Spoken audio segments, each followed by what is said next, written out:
第30回記念特別花火感動のスペシャルスターマイン、どうぞ。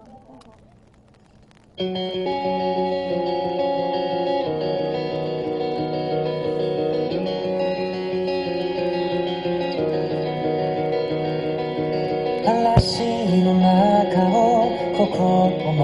ってきたんだ。嵐の中をここを待ってきたんだ。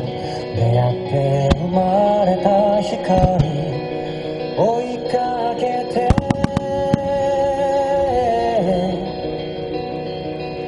ポケットに勇気がガラス玉一つでそれぞれ持ってるガラス玉一つで並べても同じ数あの日から始まりから継ぎはぎの傘汚れたカメラ手作りの地図大事に一緒に使ったここはどこなんだろうねどこに行くんだろうね誰一人分かってないけどそばにいる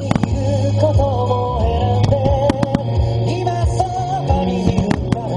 迷子じゃないんだ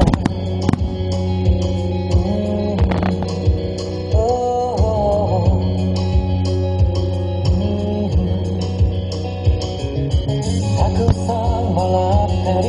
それよりはるかに少ない泣いたり怒ったりしたこと全部が音符になって